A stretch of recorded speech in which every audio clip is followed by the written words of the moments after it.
Where did we all come from? If you delve into metaphysical literature, you might find a few unexpected answers to that question. And especially if you studied like theosophy or old spiritualist books, but also contemporary near death experiences and the chronicles of great out of body explorers, then you'll likely discover that the answer to this question would be the causal plane of existence. I call it the progenitor plane or progenitor realm, the origin of souls, where we all came from. And let's talk a little bit about what this place is like, what it looks like, and some philosophical points about this place. So, if you just discovered us, my name is Cyrus Kirkpatrick. I'm your host. You're watching Afterlife Topics and Metaphysics. If you go down and kindly hit the subscribe button, that's the only way I can keep this information out there and basically keep this channel from going to the YouTube afterlife. Oh wait, there is no YouTube afterlife. It just dies. So I do need your help with that one.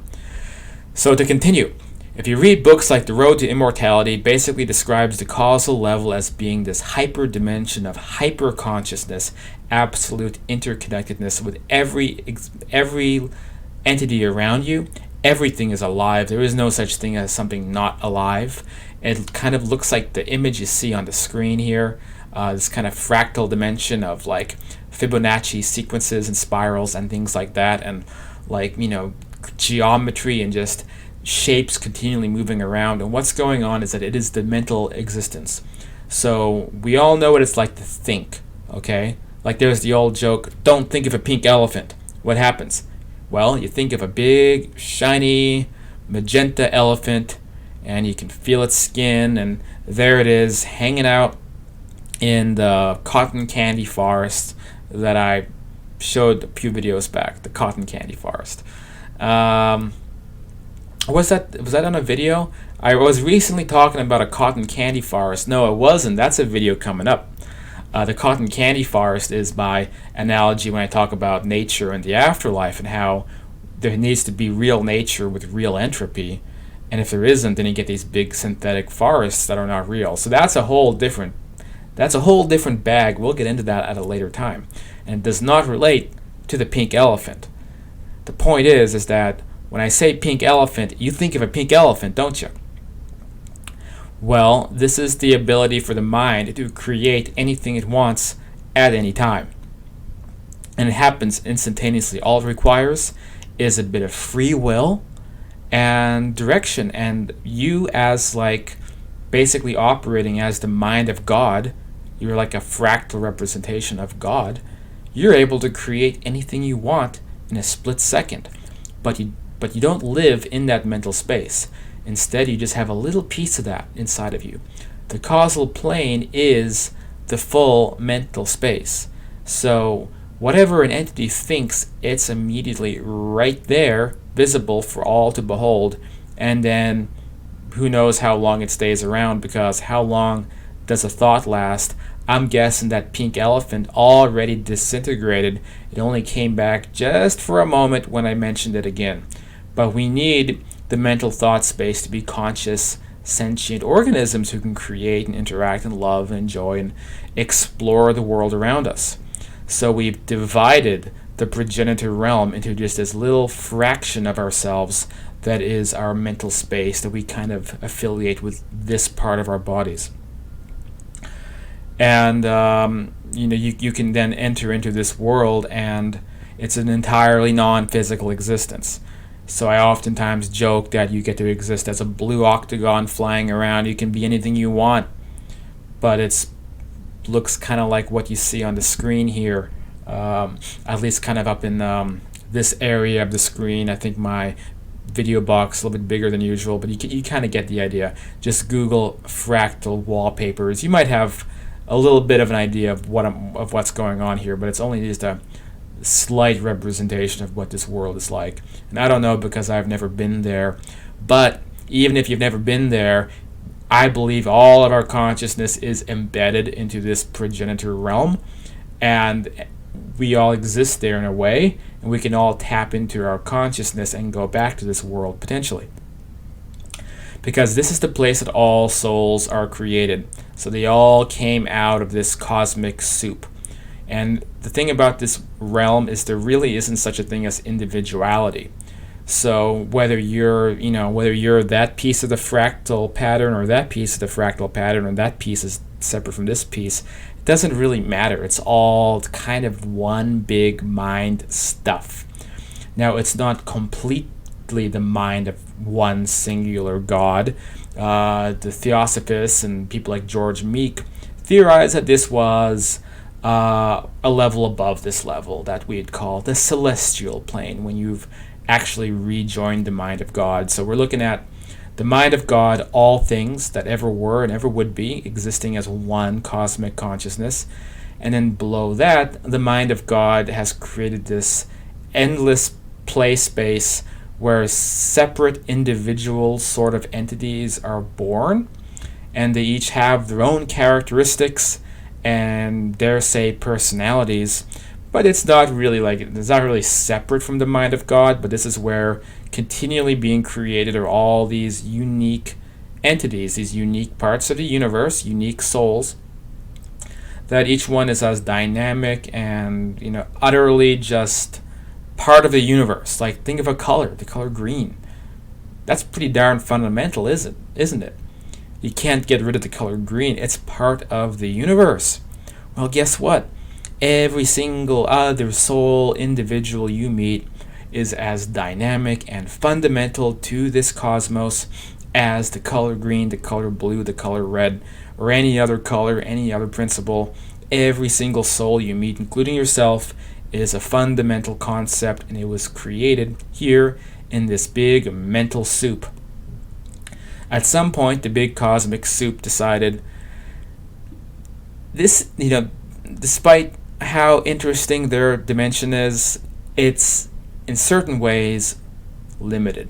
It doesn't allow the growth process of all these individual entities that are continually being born, and there needed to be a way for souls to develop themselves as individuals, learn, experience things, a little bit of hardship every now and then, learn how to grow, and also learn how to create and operate in new environments.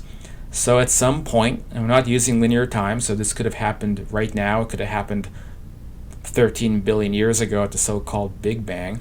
At some point, this cosmic soup in the mind of God, the causal plane, decided, you could just refer to it as a singular entity because it might as well be, the causal plane decided that it needed to create something else because it wasn't working out just being in that one state of existence.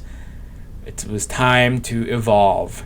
And so the material cosmos was born. And not just our material cosmos, but all of the densities that are associated with it. So the material cosmos came into existence, and that would include the astral plane, many planes above this one. I'm going to sneeze, I think. Am I going to sneeze? Excuse me.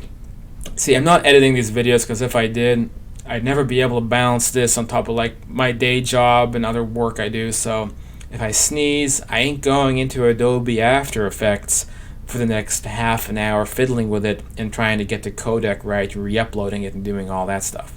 So if I sneeze, you get the full unadulterated version of this video. Anyway, to continue. So basically the material cosmos was born, which includes our universe and all the layers of this universe, all the vibrational frequencies, all of it.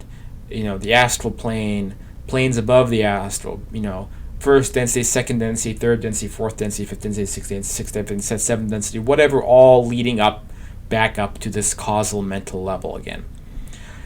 And to give you a size comparison, this one frequency of the material universe has billions of stars and billions of galaxies, right? But this is just one frequency. Maybe there's millions of different frequencies of the same universe, and all of that encompasses one universe, But then we're in a multiverse of probably different versions of that universe, or a universe, for every mental possibility that exists and is created here on the progenitor level. So now we're looking at something that big, and then you multiply it by infinity. That's how big what we call the material multiverse is.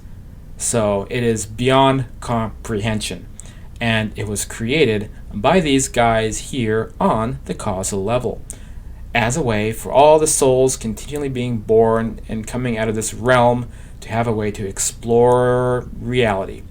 Now here's a big point that I'm going to kind of end this video on, is that there is no reason to believe that going back to this state of existence makes a soul a superior entity. I think we all came out of this existence, and we're down here really testing ourselves, really proving ourselves, and there's a lot of room for creation and all kinds of cool things here in the material cosmos that is so endlessly vast. So you'll hear some spiritualist literature basically say the goal of life is to go back to this state of existence. I disagree. I don't think that's the goal of life, because just as we say the goal is to go back into the causal plane, the progenitor realm, or eventually the celestial realm, where we're again just the singular mind of God, where we're all one entity again, that state of existence wants to come down to this state of existence. So for that state of existence, their goal is to come back down here. If that's the case, does it make a lot of sense for the purpose of your whole existence to go back to that realm, if from there you're just going to come back down here? So I don't think so. I think there's opportunities and things to do in the material cosmos that you don't get on this so-called highest level of existence, because it really isn't about one level being better than the next. It's about, on your own paths as a soul, what do you want to do? Where do you want to explore? What things do you want to experience? So it doesn't have anything to do with one place being better than the next place. So, some people have near-death experiences and they experience this place, and it sounds pretty spiffy. But some people go to the astral plane, which is a lot like this world, and entities exist on all these different levels. And so I always recommend avoiding the dogma that says, there's this cut and paste existence where we have to begin here, move to the astral, get to the higher astral, get to the causal plane, rejoin God, finish line, yay, no more individuality, we've just, merged back into the mind of God again, we've returned to the proverbial womb, and that's it, end of story. I don't think so. I don't think it works that way. And, it's difficult because we want to simplify things. I don't think we can simplify this one. But if you have any questions or comments or ideas, you can leave it in the comments below. And if you like this stuff, you can buy a couple of my books by checking out the YouTube Show More button. Understanding Life After Death, the Afterlife, and Beyond.